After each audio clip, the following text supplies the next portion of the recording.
मिथिलावासी के सादर नमन करै छी और रंजना गीत संग्रह चैनल पर अहाँ सब गोटा के स्वागत करै छी। आइ एहि चैनल पर हम एकटा सुंदर मैथिली महिषवाणी गीत लऽ कऽ आयल छी। आशा करै छी जे अहाँ सबके गीत सुनबा में नीक लागत, तऽ आउ सुनी सब गोटा एकटा सुंदर मैथिली महिषवाणी गीत। छला मनोरथ होयत प्रथम बड़ पंडित करिता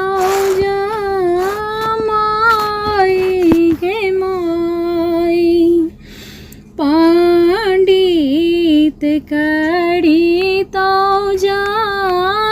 माई गे माई। छला मनोरथ होयत प्रथम बड़ पंडित करिता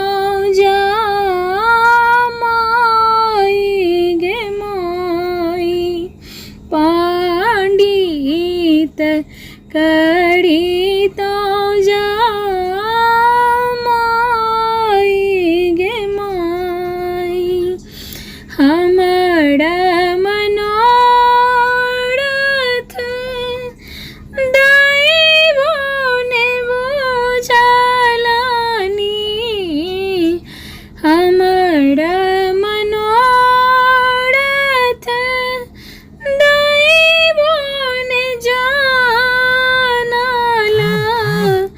जोहिले तपस्वी भी खड़ी गे माई।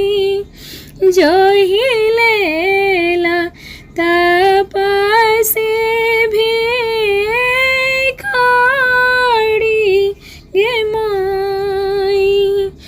देखल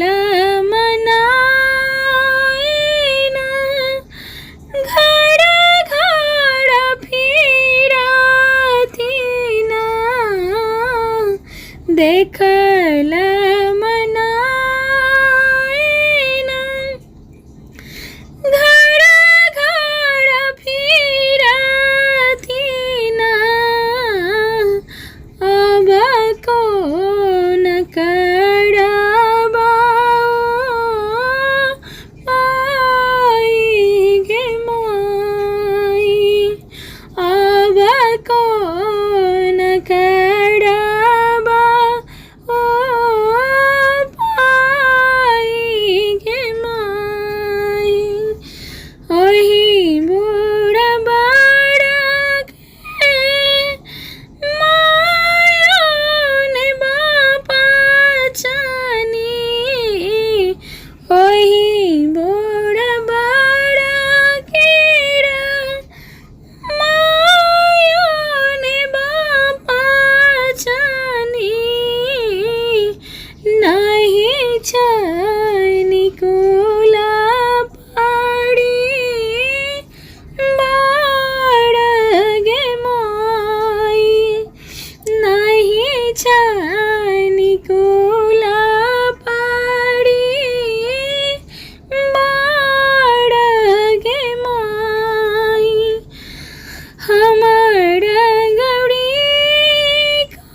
बज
गीत सुनम केहन लागल गीत कमेंट करके बताएब।